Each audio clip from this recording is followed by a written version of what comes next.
Movie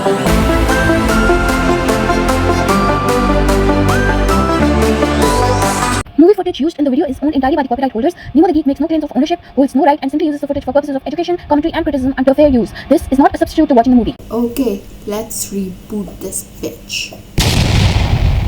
I recorded this video 2:41 a.m. and didn't take, so I'm just gonna do it again now. Going back. It's morning now. I haven't slept all night, and I remember saying that we'll finish this video before dawn. But like the Domases, I failed, but only to a certain point of the script. By the way, it's daytime. I'm delirious. I'm warning you, I am going to ramble. So prepare yourselves. Hello and welcome back to Nemo the Geek, where we are doing another episode of the ScareCount, where we keep count of the jump scares and the creep scares so you can enjoy your horror movie knowing what to expect and when. Also, so this doesn't happen to you. No! How you doing? Great. So scared. Ah. Ow! Something is wrong with you! Excuse me. Hey, I'm having a hard time in there. I came to see a movie I'd already seen, knew where all the jump scares were. Could you tell me where the big ones are for this one? Sorry, dude. Haven't seen it. I have. Oh, God! I'm your host, Naima Ahmed, and this time, for the first time on my channel and the fourth episode of the series, I am doing my comfort film. I mean, are you kidding me? I wish my in-laws had given me the option of pulling the hide and seek card. Murder isn't the worst thing you can do to someone else. Man, Samara Weaving is still luckier in this movie than I am. And you may be wondering why I'm wearing sunglasses inside.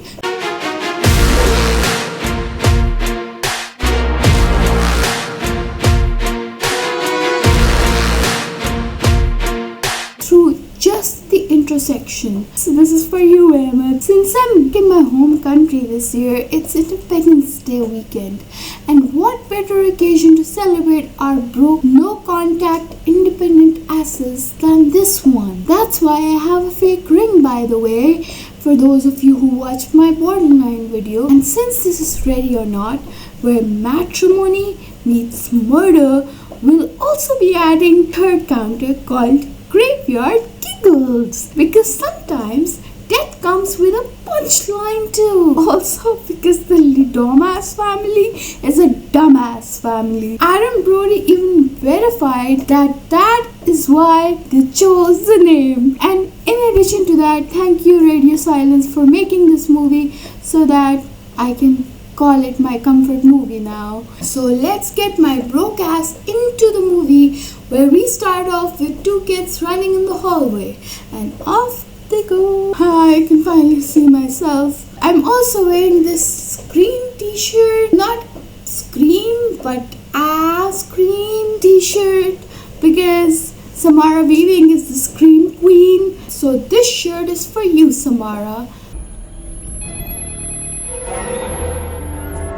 No, not you, her. So we start off with two kids running in the hallway. Becky, put them to sleep, will you? You can tell she's an 80s mom. You don't need the masks to verify the timeline here. There's a murder going on and kids are just running about willy-nilly. Jump scare when we see Charles running behind them and we don't know what's going on, and we think on the first watch maybe it's an intruder. Because like I said, my number one rule since Avengers Infinity War has been not to watch trailers. Or maybe it was Endgame, I'm not sure. Anyways, back to the movie. The older boy named Daniel hides his younger brother in a closet to shield him from the violence that's happening.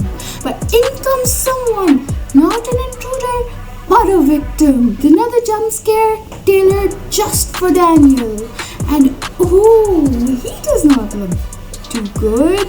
Charles, you're looking a little peaky there. Everything okay? Charles begging a kid to save him is peak desperation. Like, what's the plan here, my dude? Trade Pokemon cards for a shotgun? The poor shish kebab really looked at a child and thought, this one won't betray me. This child can save me. My guy, kids will hand you over to the wolves for a Snickers bar. And as anticipated, Daniel rats him out. Little did poor Charles know that the kid has already been indoctrinated. But seriously, Daniel saying "He's in here" is scarier than any knife, because it proves that the family doesn't just kill. It raises killers or indoctrinated kids that think that sacrifices like these are okay and normal. Oh, poor Charles. He's the human version of a dartboard at a family reunion at this point. And they shoot a spear into him in front of a 6-year-old Daniel. And just look at his innocent, traumatized little face. No wonder he grew up to be an alcoholic. He saw a man almost die right in front of his face at the age of 6. Most kids watch Sesame Street. We see Helene, his wife, crying not to kill him. But it's so funny to me that doesn't last very long. But she goes from screaming widow to ice cold ritual participant faster than Netflix buffers and bad Wi-Fi. I mean, she's like, no, don't kill him. And suddenly she's like, okay, I know this needs to, I can't cry anymore over this guy. Sorry, I'm very, very sleep deprived. I haven't slept at all. Anticipate Loopy Niner today. I wish I could show you this blooper reel. I really wish the words I'm saying wrong I could show you, but and make a gag reel, a blooper reel. Dear Lord, I couldn't even say that right. Yeah, I'm having trouble talking right now. Let's get back to the movie. Let's get to it. I forgot to say that this time. So the mom bends down and gives Daniel a pat on the back for snitching.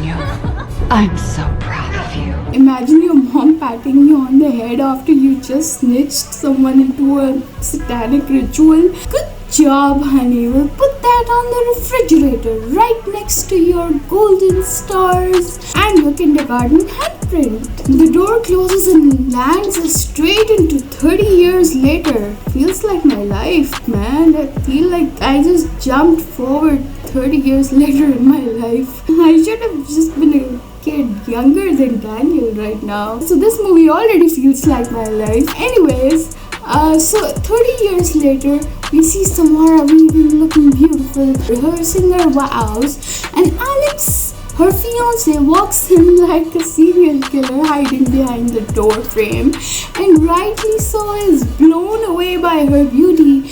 But like I said in my previous video, borderline, Samara weaving smoking is my personal aesthetic, because look at this scene. What are you doing? You smoking? And tell me that this action isn't sexy. Smoking? In my old room? Give me that. This isn't nicotine, it's pure main character energy. And this one look has more sex appeal than the entirety of Alex, and it knows it. She very clearly observes that the mood is grim, like a funeral, and she says it like it's an observation. But honey, that's what we in the business call a prophecy.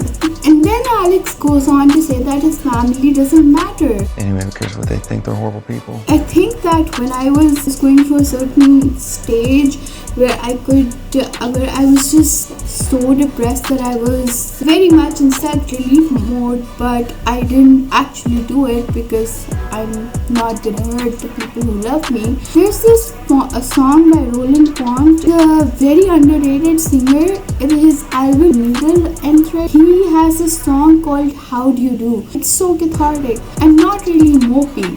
So I don't listen to very sad music unless, like I said, I was in a very, very, very dark place. I was in a void, which reminds me of Muse's song, The Void, but still. Now, I'm not happy with this version of me so far. I mean, I'm still struggling, but this actually helps. So go listen to that song as well.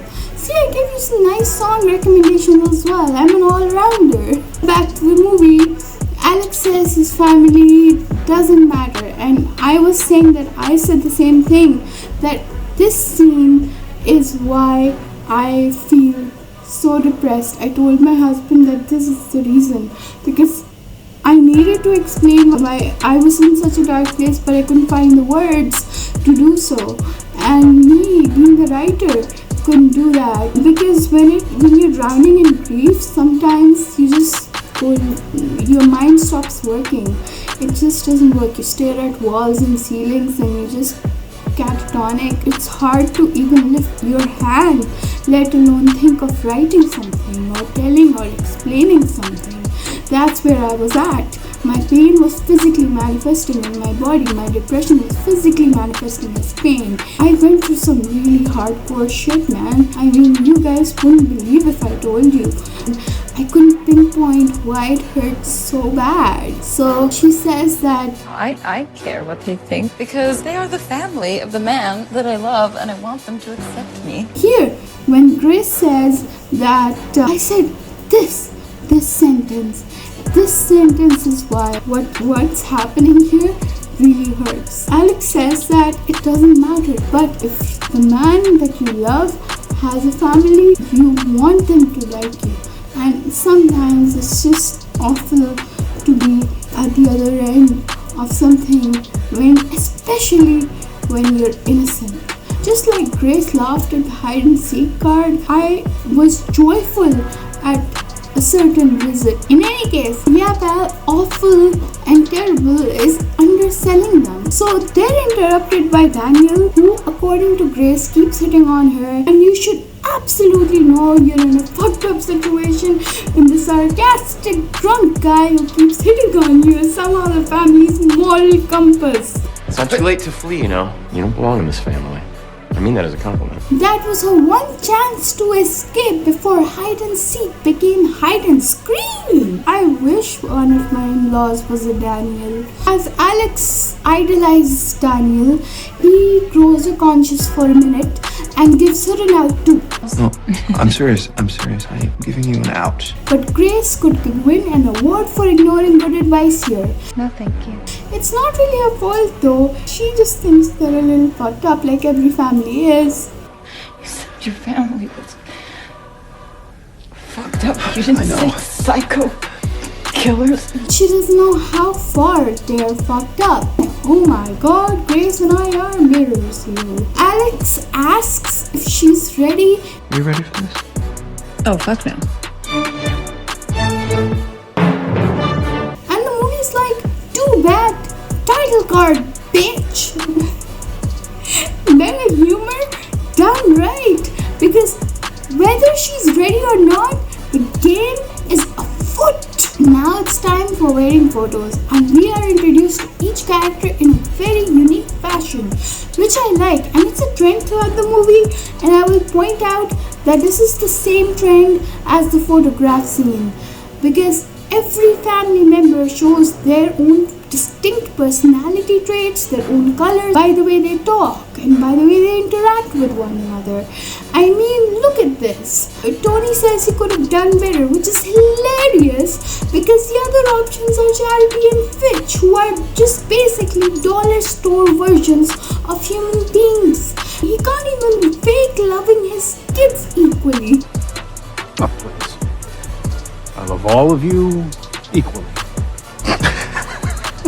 And the family, except Becky Stand tall and fuck 'em.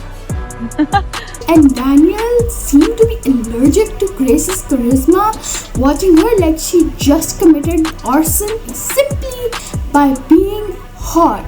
Ooh, just you wait. Every single smile looks court-ordered here. Tony smiles like he's closing a hostile business merger. Daniel and Grace's shoot is the best scene of all though. Helene's death stare is so powerful that Grace's cheek muscles almost filed for divorce for her at that point. And Daniel just calms her down with these magic words. Don't take it personally. They're just trying to figure out if you're a gold-digging whore. You know, like my wife. I love these two together. Oh my god, give me more Grace and Daniel. And Daniel then talks to his wife. Look at how they both interact. She's pretty enough. Well, let's call it the dive bar kind of way. But she'll never be one of us. Of course not, dear. She has a soul. But the roast still got me. And I have a theory. Daniel is the oldest kid. Maybe at some point the family had expectations from him, something like that, I don't know. So he got married just to shut his family up, and when he got married he kind of fell from grace. Ooh, accidental pun. In any case, this is the romance equivalent of buying noise cancelling headphones. That's probably why you don't see any kids of his. Why he married a stripper. The ceremony goes off without a hitch. Phew, but I could not help but laugh out loud at how when everyone just stands up and claps, Helene just sits, looks around and makes an expression and just stands and doesn't even clap. I just love her wedding gown. And did you know that there were 6 dresses made for Grace for the film, each reflecting a new layer of damage that was done to the dress and to Grace? We don't see the reception, but let's assume it's good because they're drunk and happy. And she's making a move, trying to seal the deal, and he's just trying to stop her, which does raise the question that why doesn't he want to consummate the marriage? I mean, if Samara weaving throwing herself at you, why are you saying no, my guy? Holy shit! Holy shit, someone's here! What? Grace is so traumatized that I bet she'll never make a move on her husband for the rest of her life. How was that? I mean, she won't, but for different reasons. But for now, I think that she's just so traumatized. She's thinking, okay, I'm never gonna jump on Alex ever again. This is so fucked up on so many levels. And then she says, You'll have to hide better than that. oh my. Alex chooses that moment to explain to her that after the wedding they all have to play a game. They don't have to win. Oh, absolutely they don't have to win. So at midnight you have to play a game. It's just something we do when someone new joins the family. A game. What game? I don't know. You draw a card. It would be backgammon, croquet, checkers for all I know. Do I have to win? No, you just have to play. You forgot to mention the caveat, my dude.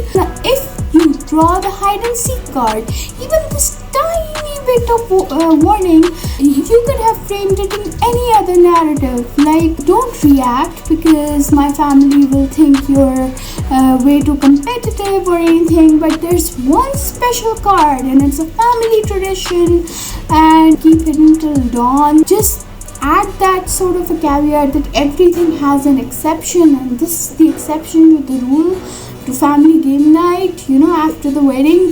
He could have handled it more intelligently without tipping her off if he had even double-digit IQs. But Alex is a single-digit IQ guy, so he doesn't. He omits the darker details, of course he does, even after the ring is on her bloody finger. Alex really said the wedding vows are optional, but board game night is mandatory. And then you are officially part of the family. Honestly, it means more to them than the wedding itself. That's it? Yeah, that's it. But forgot to mention the main caveat. Men will literally summon Satan before they explain the rules to you properly. I'm gonna add a graveyard giggle to my own joke now. Modesty is dead for Lucy Lima. Grace treats this like a quirky in-law tradition, not a horror franchise opener. Just look at her dancing about, all jolly and drunk, talking about music rooms. Ah, yes, a totally normal room to have in a house. She enters the music room and bridal music plays by her future tormentor while the maids stand still as statues holding champagne trays. So they have black uniforms, zero benefits. Oh my god, it's like Star Trek red shirts but goth. And here we have Emily, the third and youngest lead dumbass. Alex here looks ready to shit his pants. As time draws closer, Grace notices Alex is resting "I'm about to shit my pants" face, so she does notice and asks if anything is wrong. Buddy, work on your poker face because it would lose at Uno. So in this conversation with Grace, Becky does really show that she actually cares.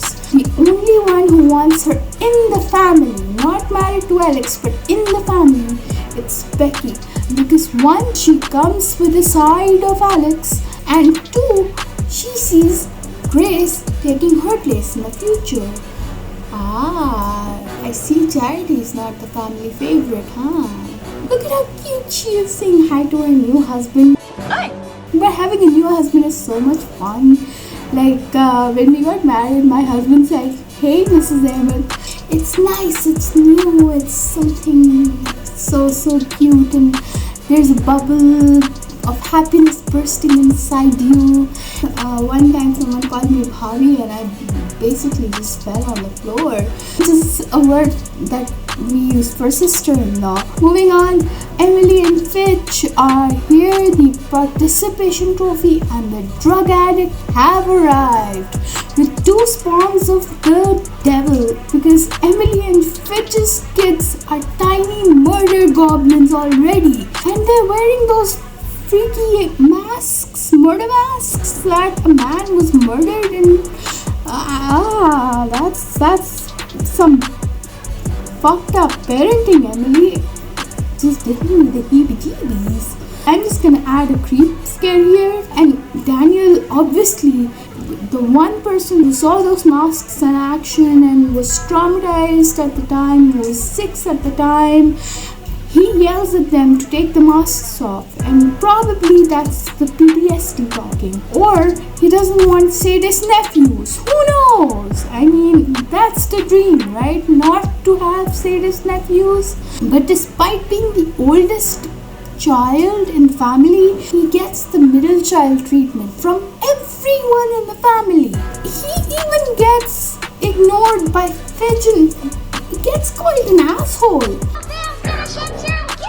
Fitch, buddy, look in the mirror and say that, alright? Leave my boy Daniel alone.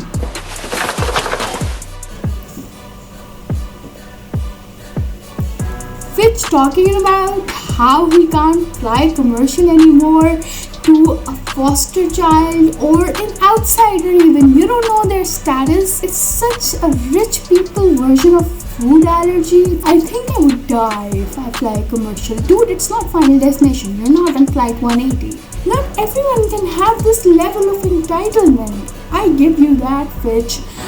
His private jet pains, though, are less interesting than Emily's nose powder, which Grace subtly points out like, hi. Showing she does live up to the name that was given to her. This segues into my favorite interaction yet. Helene, it's nice to see you. Brown-haired niece. You continue to exist. And Helene hates every married woman around her. I wonder why.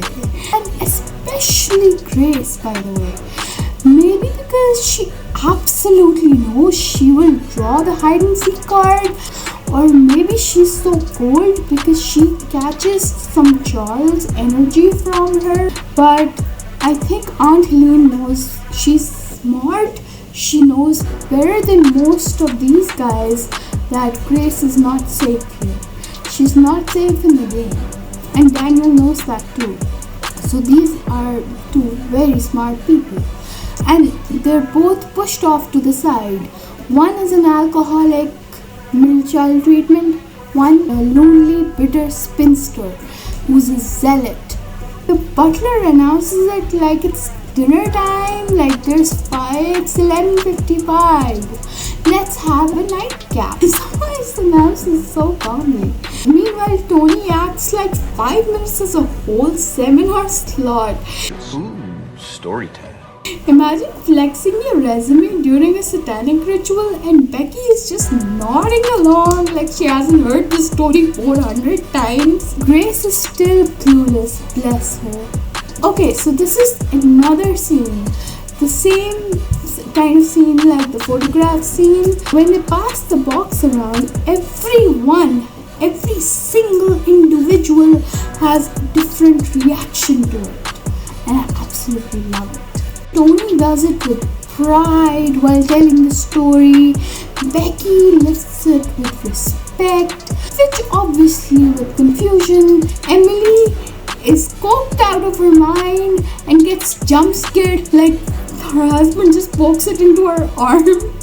And then Daniel just slams it forward as if it burns to the touch, and Alex moves it forward to Grace with a very intense, fearful vibe, who takes her time observing it so long that she has to be guilted into passing it on.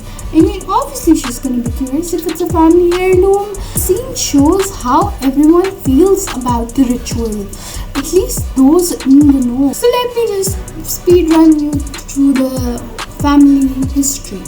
So the family history is one long Faustian bargain. They talk about it like it's the Magna Carta, but basically it's a cursed Rubik's Cube. You put an empty card in, and anyone new to the family who marries into it, if it's a normal game, then they're accepted into the family. And if it's hide and seek, the one bad card, then that person has to either die by dawn or survive until dawn to win the game, which means the others would die. And of course, she draws the one card that turns family game night into the Hunger Games, and she's the one and only tribute. Actually, it's hide and seek. Forget old maid. This is the one bad card, and it puts the whole. Do I have to win? No, you just have to play. In a very dark context. Again, clear as day. This is the third scene in a row. We see everyone's reactions being different to her picking the card. Daniel is the only one who looks like he's been told that he has to give up his firstborn. Alex is clearly shitting his pants right now. Emily doesn't have a clue what's going on, and neither does her husband. But Becky is the only one who looks sympathetic here. Yeesh, even with the murder, I'd kill for a mother-in-law who was as welcoming and was okay with me marrying her son. Pity party over. Tony is already strategizing in his mind like John Hammond was in the ice cream scene that I analyzed for you guys. Helene's face is a cross between I told you so and I just won the lottery, folks. Scratch that. Pun intended. She looks like she just got her first O in decades. And only Grace just laughs. That cute little laugh. That laugh could be bottled in soul's tragic agony. All things aside, Samara Weaving outshines everyone here in this movie except Adam Brody. They are both carrying this film together. Damn. They're the two crowning forces of the film, while everyone is just a hyperbolic version of a cartoonish, outlandish character trait. And their actions and their dialogues show us that Grace and Daniel are the only two people who are as grounded in this movie as any human being can be. They are both two bookends, just trying to keep the books from falling off the shelf. They're grounding forces, otherwise this movie would just be a 90-minute long Mr. Bean episode, and I'm not joking here. The Butler Stevens are basically the murder mixtape. I think I'll just refer to him as a version of murder mixtape from now on. He puts the record on and it's creepy music for hide and seek. Who thought this was a good idea to use this music? Because subtlety is dead, just like the staff is going to be soon. This is a creep scare. She's bumbling around, shushing her shoes, and this is something that I actually do. If something happens to inanimate objects because of me, I'd be like, oh sorry, and then I'd realize it's just a lamp, or I'd be like, shh, if something's about to fall. Maybe I'm just crazy. I don't think there's a maybe. There's no need for a maybe. Regardless, she's bumbling around, shushing her shoes, and Samara weaving, shushing inanimate objects in this movie will never not be funny. So obviously she thinks it's a game, so she treats it like a game and finds the most obvious kiddie hiding place in a mansion. The family arms themselves and stand like heroes. Yeah, right, you wish you were the Marvels or the Eternals. No, you're not. You're the Domases. You haven't hunted anyone down since the 80s. Your kids are drug and alcohol containers at this point. Plus, Grace isn't Charles. She grew up an orphan, having a hard life, living in foster care. Who knows what she had to go through? They don't realize that makes her a fighter. She's emotionally strong. She might not have physical strength, but she has had a tough life. And a hard life makes you tougher. At this point, they're convinced she's just easy prey. Like Tony said, she's a little blonde twig. That tiny blonde twig will skewer you and roast your corpse if you underestimate her, which is exactly what you are doing right now, you fools. Before this, we do get the information that they follow tradition, so no cameras, old weapons only. And I love how Samara weaving basically roasts herself in the elevator because yeah, that's right, this is a wedding night. She should be cuddling up next to her new husband after a bonathon by now. Not this. While Charity moves off, forgetting about the red shirt corridors that run through the house, clearly reapplying her lipstick is important for murder. Alex sneaks through the servants' corridor back to his room. Grace just gives up and gets out of the dumbwaiter because realistically, if you really think that it's just a harmless game and you don't need to win, you won't sit there more than 5 minutes either. She's lucky Alex found her and not someone else, although he does provide us with a very good jump scare here. So in lieu of Grace, Emily just provides a headshot to a maid and gives us a jump scare while Grace goes from annoyed to terrified in 0.3 seconds.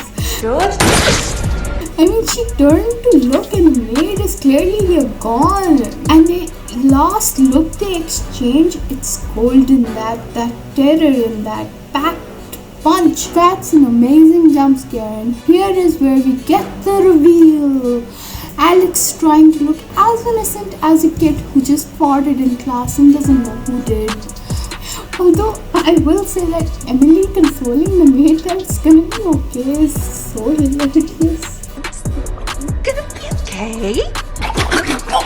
I have to mention that Samara weaving wears this shock so well, focusing on her face and the direction, the way she talks, her demeanor changes, everything. So we've just straight up jumped into the horror part. They disappear in the servants' corridors and have their first spat as a married couple. Seriously though, Alex warning her after the ring's already on her finger is like telling someone mid-flight that the pilot's drunk and the co-pilot is on Molly. And it's the realest moment and the rawest we see Alex here. This is as far deep as he goes character-wise. He sees good in Grace, but he isn't inherently good. Reflected light isn't really light inside you, my dude. Grace's freak out is so real. This moment does give us some very, very well-earned giggles though. I will say that. You wanted to get married. No, I'm sorry. I'm sorry. Like, helping Grace is the bare minimum here, and he still struggles and fails to mention that there are 2 doors down the hall, which leads to...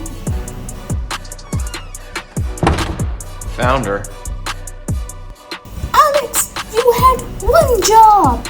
Grace being the first bride to turn Van into a war uniform, and I'm all for that aesthetic. Give me more of that. Runs away when poked up Emily, almost kills her, and almost kills 1 or 2 of her family members by shooting just randomly in the air. I will question Tony's judgment here though. Why was he in charge of who gets what weapon? Because that gun should clearly be in Charity's hands, a crossbow should be in Emily's hands, and whatever Charity has, I don't know what it's called, should be in Fitch's hand because he's useless, so why not give him the right accessory to go with his personality? I mean, Grace makes her way to the study and tries to find a way out until she hears footsteps and shushes the chair.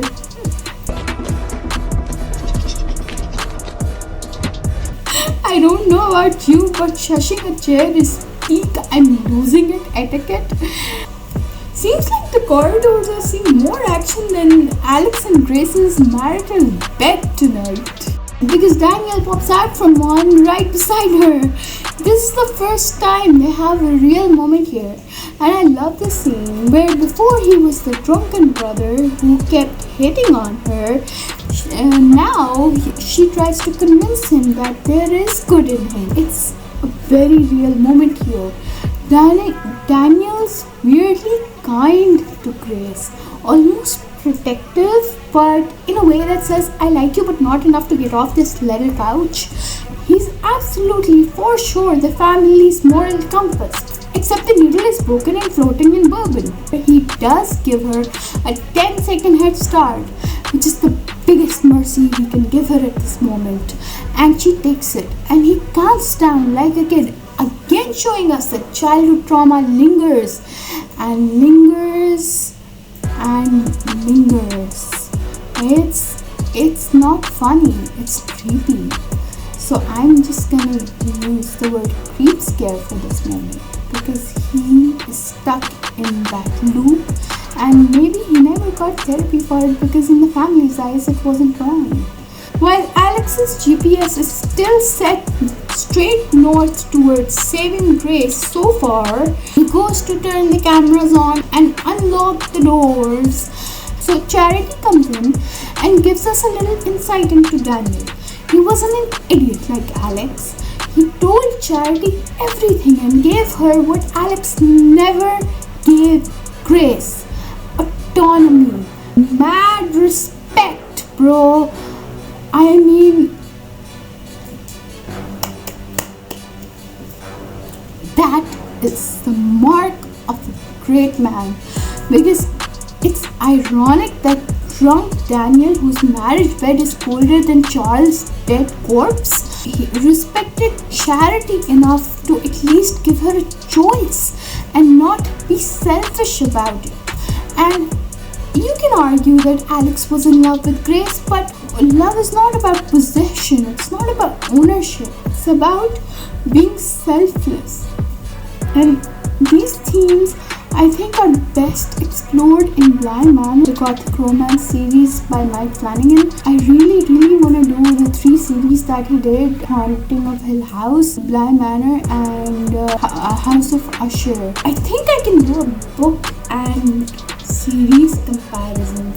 Sort of. It would be so amazing. That would be a good idea for me to tell you which post story applies to what in the House of Usher. If you want me to do Shirley Jackson's Hill House book versus series, because it's different, and if you want me to do all of Henry James's works and how each is reflected in each episode, just drop double-digit likes on my video. I'm not asking for much. Or If I get 3 new subscribers on this video, I'll do that. I'll make that effort. I'll go on, and that is a lot of work, by the way, alongside a full-time job.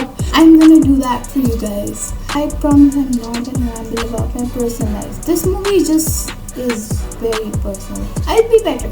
Anyways, back to the movie. Yeah, love sometimes means letting go. So if Alex really loved Grace, which Grace did love him, Grace did, Alex didn't. So when everyone gathers in the study, which I thought was the pool room at my first thought, because there's a pool table and a bar.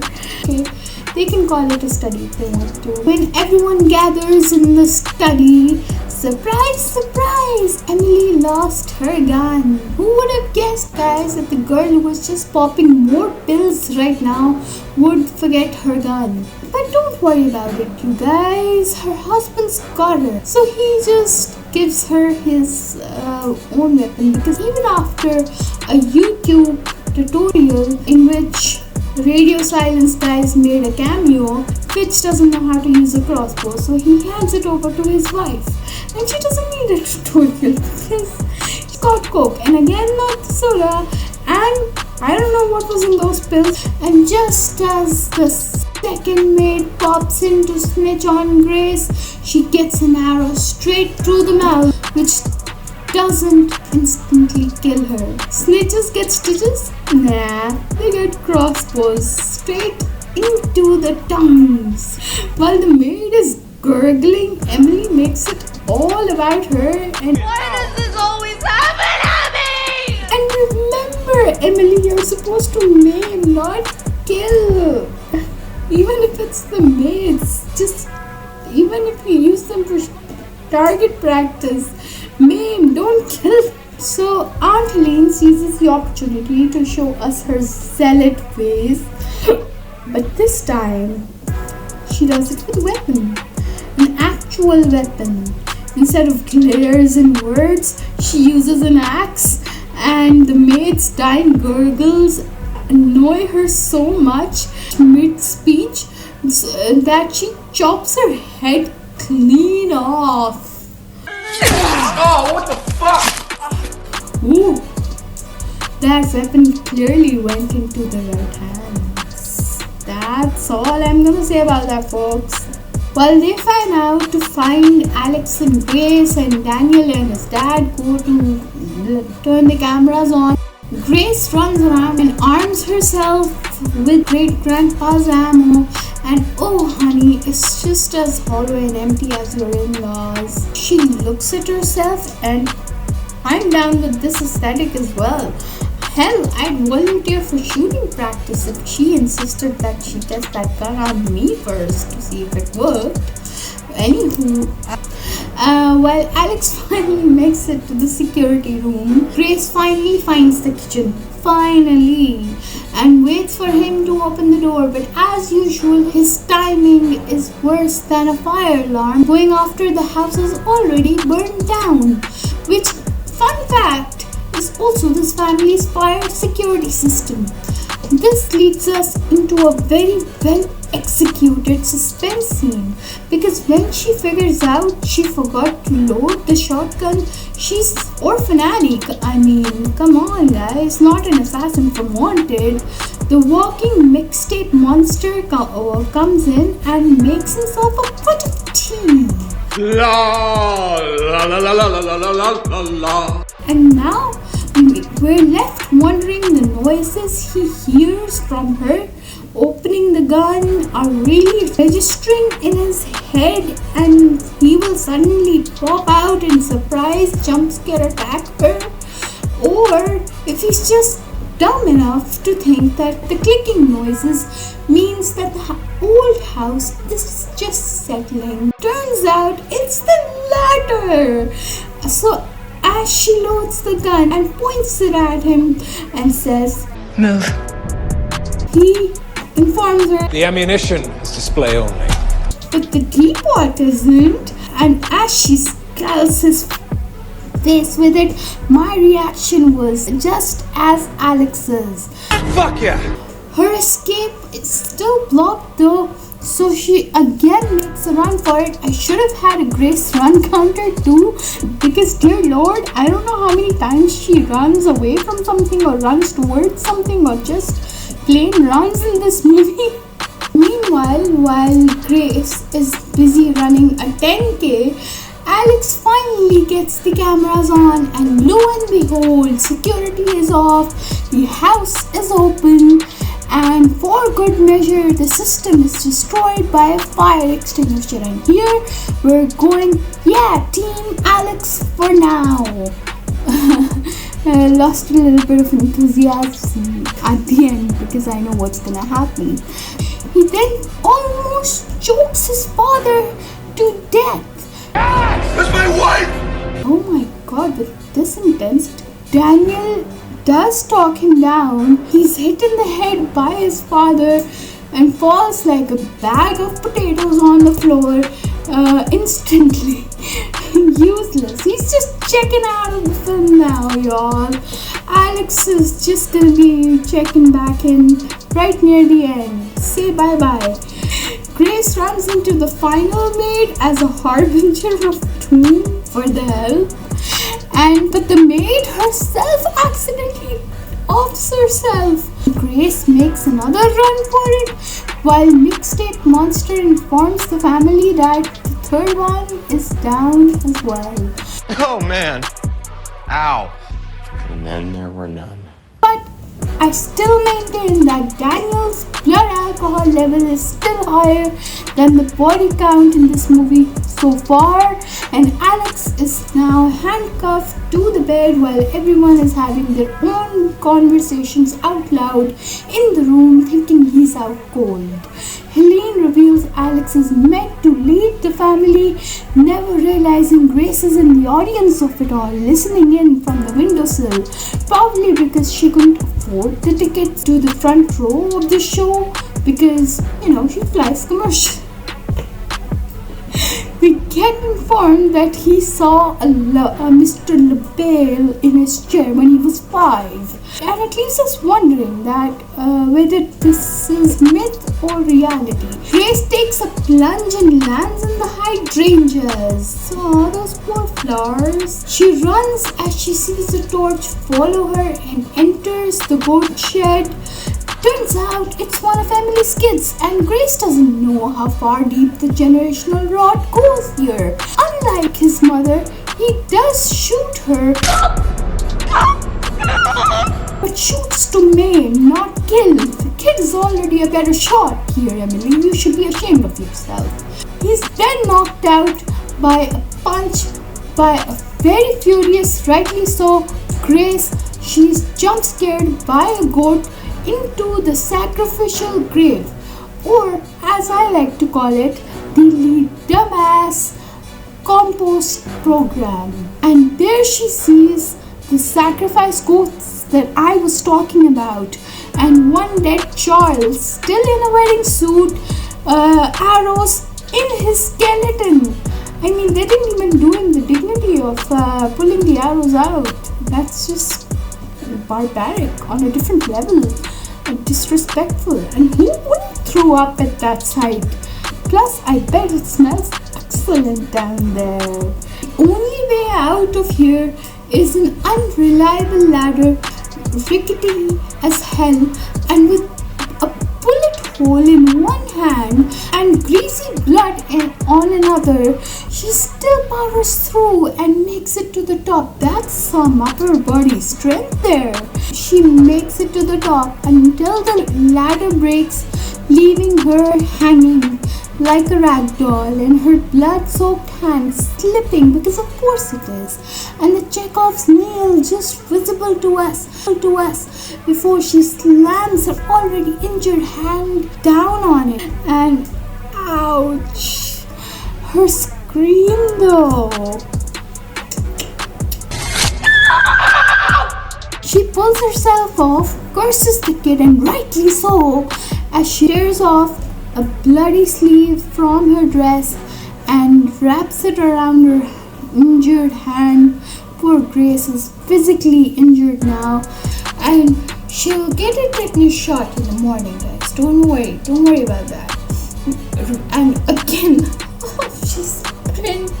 But Charity spots her, but since her weapon is ancient and the only thing she manages to kill is a bird. Of that, she does tell Murder Mixtape Butler that she's headed to the gate though. So Grace finds a broken rail in the fence, her life on the line, and she just gives us a demonstration of the Red Queen theory or the life dinner theory. Look it up if you want to, by breaking a piece of the fence right off the railing, landing on her back. How she didn't impale herself with it, I don't know. Maybe because this isn't the Final Destination franchise, or gravity took mercy on her. That's all I got, guys. So she manages to get through the tiny space because, what was that, Tony?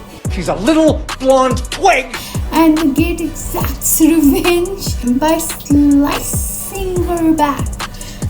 Ouch! Again! She finally flags down her car, and you think, oh my god, salvation is here. But, no, it isn't. They just tell her to get off the road. Man, is she having a bad day. And does she let us know it? Using every curse word in one breath that she can think of in that moment, she says,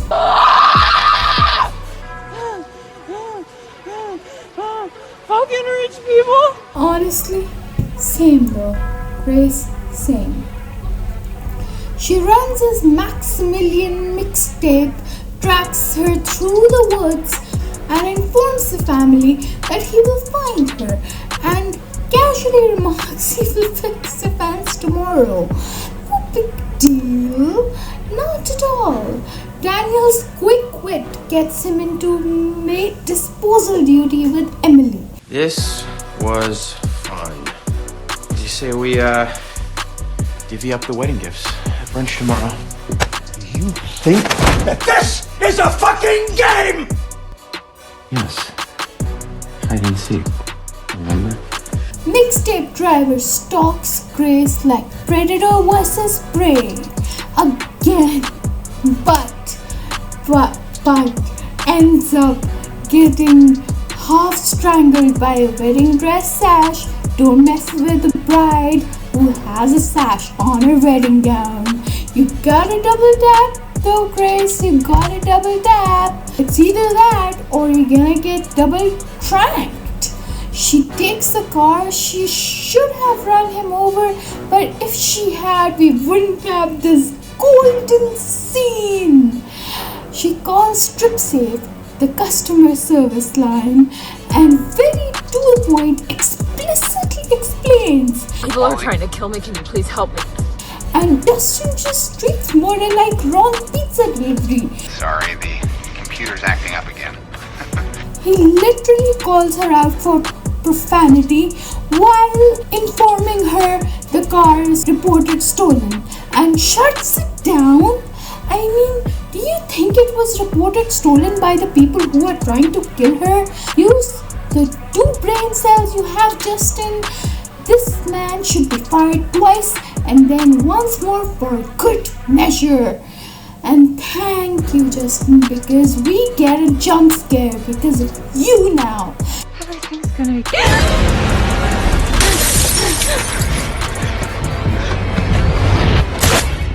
When the butler shows up and tranks her once, we see her come out of her trance. Maybe he should have double tranked her too, because she's the MVP of leg day tonight and uses them to crash the car by hitting the butler in the head while he listens to classical music. I guess Tony's tea time at 8 just got cancelled because the mixtape of Doom is finally dead.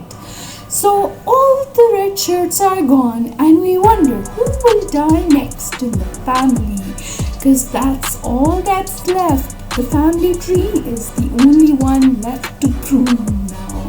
So all the while this is happening, Becky is having a heart-to-heart with her son Alex, who himself seems to have 2 working brain cells as well. However, we do get a deep look at how generational trauma and brainwashing can affect your kids. Look at all 3 of them. Only Daniel stands out, and even he's 90% drugs and alcohol.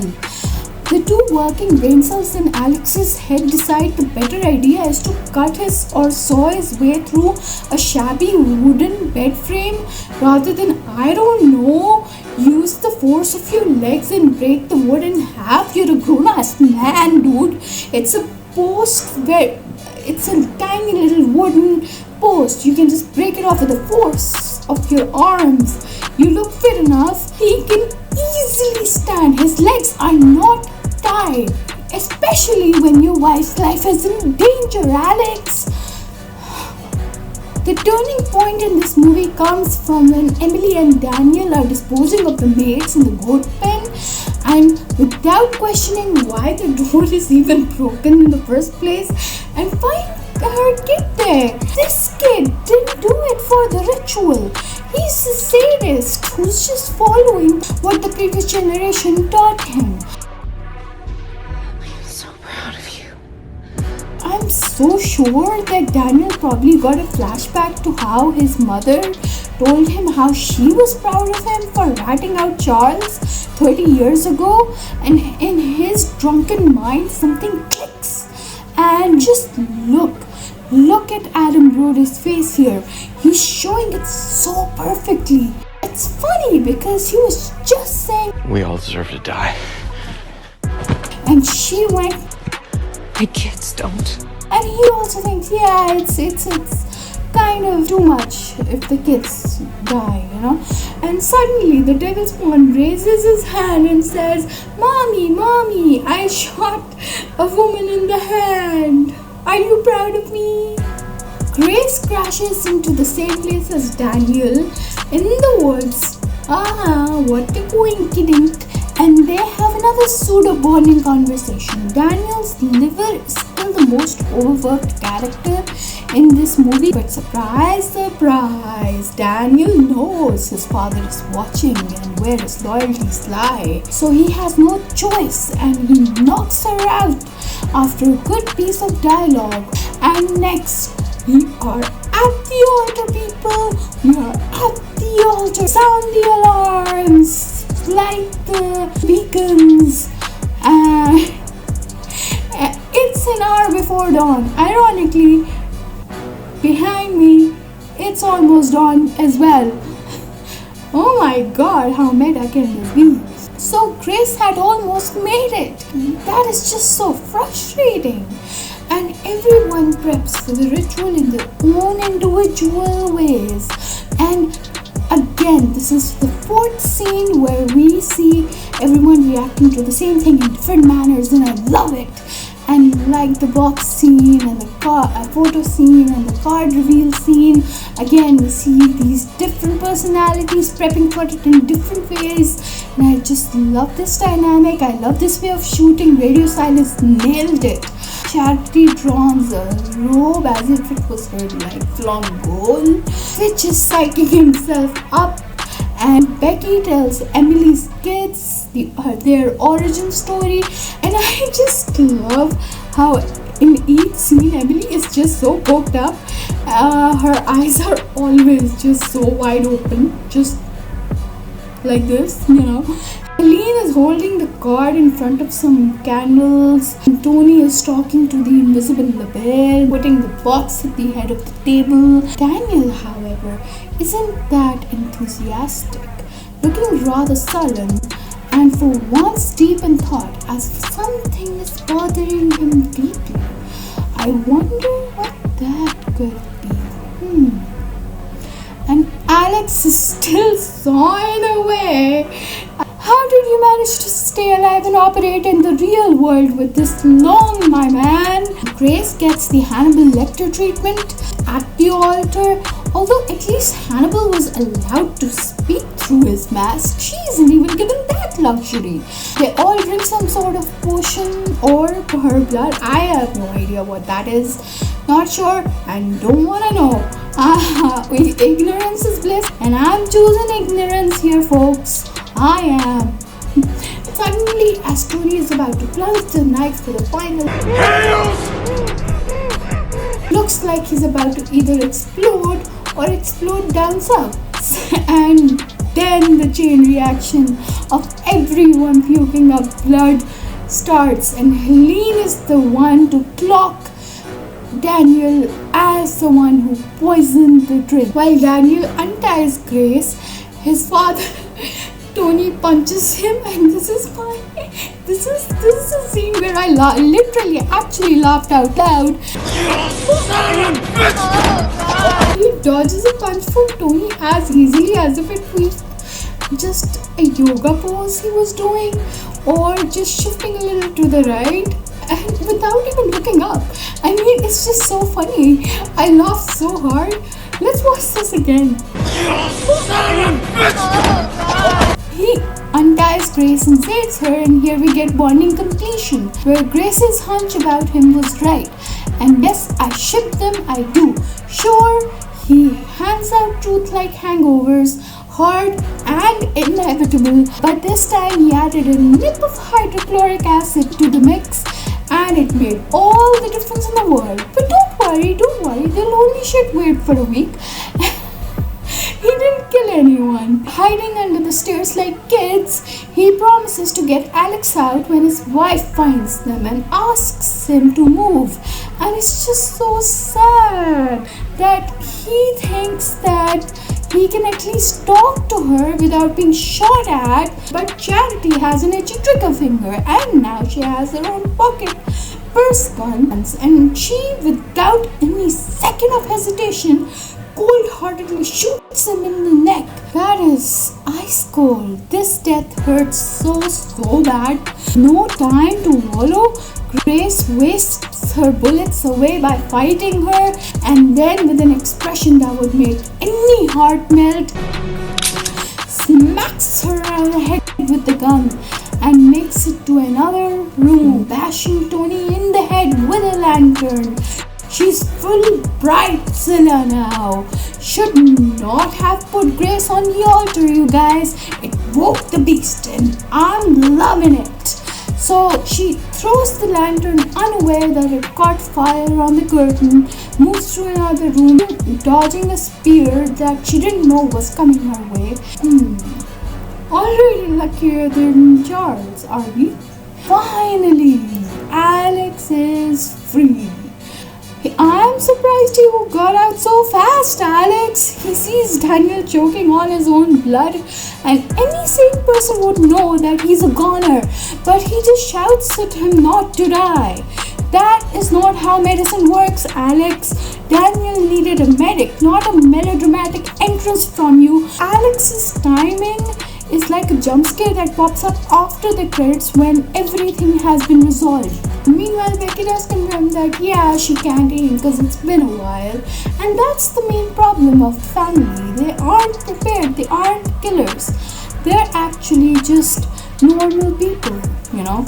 I'll say it's not like she's been taking archery lesson for the past 30 years, so she opts for choking her daughter-in-law instead, for not being as easily corruptible as she had been in her heyday. She says, I thought you were gonna be the new me. All the while ignoring the fact that Grace just pulled down labail's box and with a smack to her head turns the tables, and with famous last words, You don't deserve a family. she gets brained by the box. Her hair and blood sticking on it. Grace says, Fuck your family. and yes, absolutely, fuck your fucking family.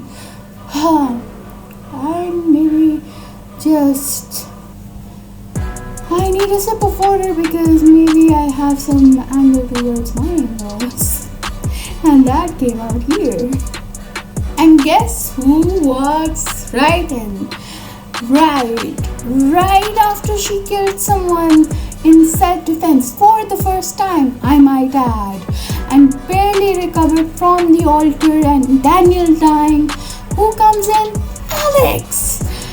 his one crutch is dead, he asks like a child, "You will be with me after this movie?" and before she can even inhale, Alex flips on her. He's in here! Man has the comedic timing of a funeral clown. I mean, give your wife 5 minutes to process this shit. She just killed someone, even if it was in self-defense. You have no idea what she has been through while you were sawing your way out of the movie. Ask her if she's okay. Ask her if she has any injuries that are fatal or near fatal. What happened to her? Give her water. Hell, just give her a minute to breathe or think or process.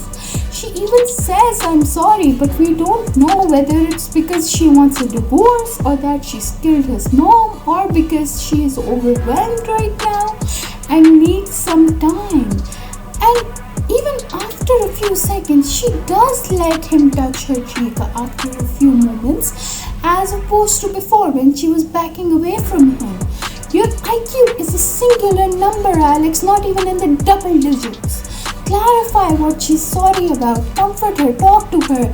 In Ready or Not, courage is action. Alex's tragedy is that he confuses proximity to goodness with goodness itself. He loves Grace, but only as long as she can absolve him. The second he believes that she cannot do that, he reverts to cult mode. Husband of the year here, tattles on her, and Daniel would be ashamed of you, Alex. Ashamed. I love this twist though. The good brother being the bad and the drunk brother just saying, "Fuck this family, let the poor girl live." It's so natural and organic.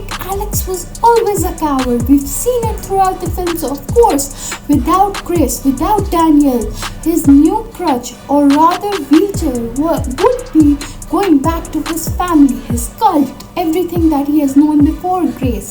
All the things that hurt her through the night, her husband, somehow still the thing managed to hurt her the most. Everyone gathers and immediately notices Becky is dead, except for Tony, who is overjoyed that the blonde twig is betrayed by her own husband. Tony doesn't notice Becky's dead until they point it out.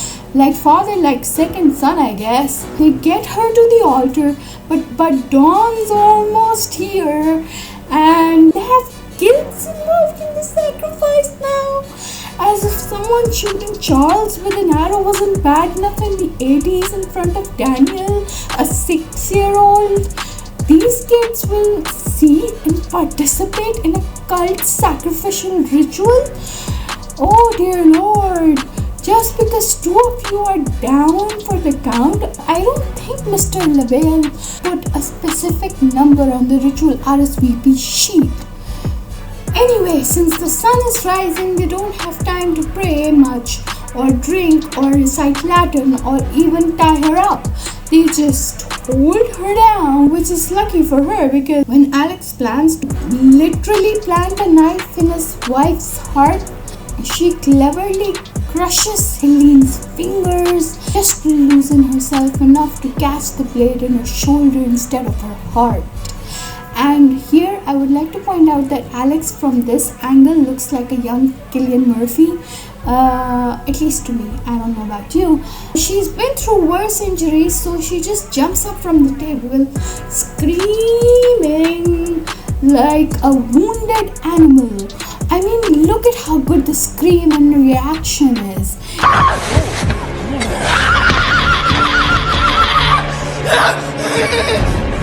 Cowering in the corner with a knife. Unfortunately, it's dawn and Grace won. They open the curtains dramatically and they hide as if they were in a vampire movie. And when nothing happens, they act like vampires, realizing SPS might work after all. Now here is where everyone misunderstood the scene. Knowledge dilutes as it flows through generations, as I said before. Tony is 3rd gen, late dumbass, and his kids are 4th gen, they dumbass. Maybe the pact was that whoever wins hide and seek is the new head of the family, because nothing happens at sunrise, nobody explodes. They all just look around, Mr. Labail watching from the shadows but not saying anything. But just as in real life, the zealot fucks it all up, even in the movie, for all of them. Instead of accepting defeat and embracing the idea that Charles could have won and been head of the family, she charges at the winner of the game and explodes. And it looks like Grace has a Mr. Labail force field around her now. That causes the domino effect, and it's just the most amazing scene and cathartic scene of the movie, especially for me. Just replace some faces and that's my therapy. That's when the music starts, the creepy creep scare music comes on, the mixtape starts itself. So it wasn't a myth, the devil really is here, and he broke the rules. Helene cheated, she charged at the winner, and now they must pay the price. Everyone tied to her dies, and everyone starts exploding like champagne bottles at a wedding that they did not deserve to attend. And Grace got fireworks for her wedding night after all. Grace's therapy pill just blew up too, but it's okay, as she stands there laughing at the family that again forgot to read the consequences chapter of the book. This laugh, by the way, was improvised by Samara Weaving, and it fits so perfectly here. I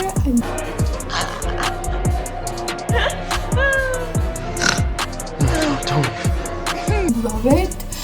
Alex is still alive, and that's another part viewers missed.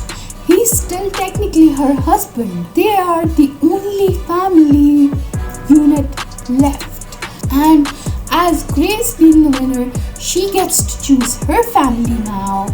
So he flips like a pancake, and his cowardice is leaking out of every orifice here in this scene, calling her honey and telling her he's scared and he doesn't want to die, and she responds perfectly that Neither did I, you selfish fuck. And just as calmly as a woman who's just walked straight through hell and out the other side, she says his name, lulling him into a false sense of complacency and security.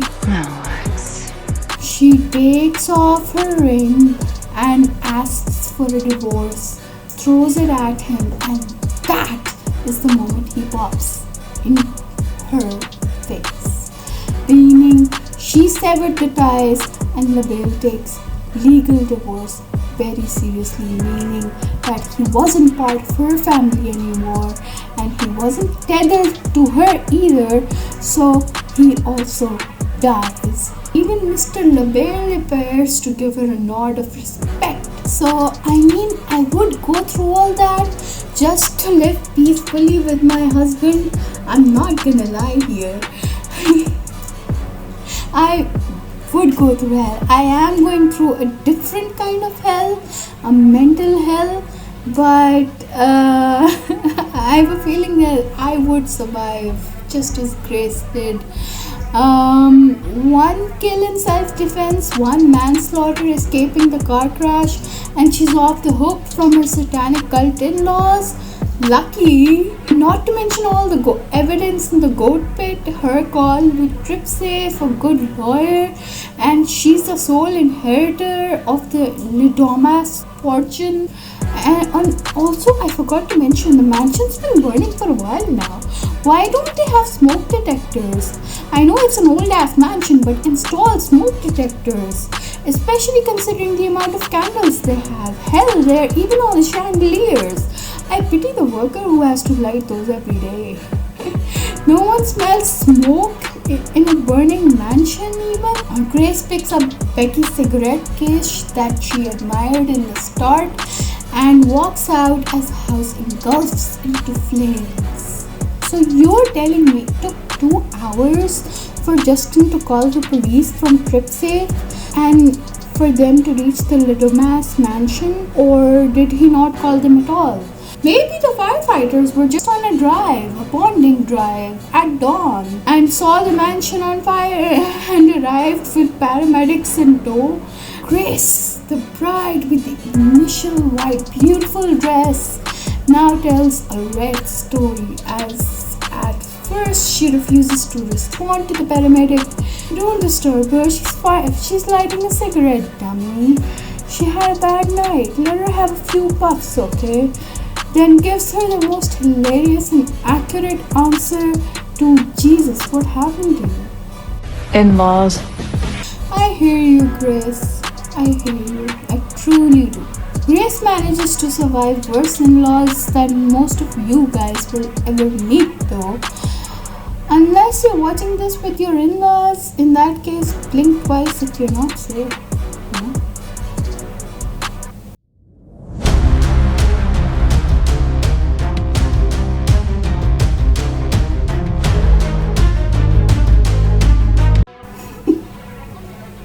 And that's Ready or Not, my comfort movie, because whenever I'm sad, angry, frustrated, or just I'm sorry if I scared you. I watch this to make me feel better, and it's therapy for me. What is your comfort horror watch? Tell me about it. Mine used to be Ouija Origin of Evil before I got married. Take care of yourself and remember to smash that like and subscribe button. Send me requests on any of my socials listed below. I'll keep counting the scary stuff so you don't have to. Next video will be counting the latest dinosaur jump scares and creepscares for Jurassic World Rebirth. Now isn't that some good old fashioned fun? Stay weird, stay awesome, and see you in the next video. Love me tender, love me sweet, never let me go. You have made my life complete, and I love you so.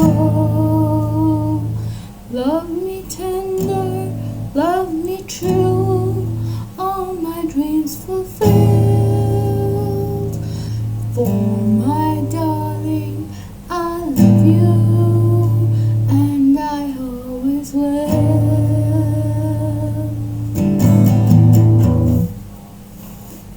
Okay, so I can't sing, and we're gonna put this thing away.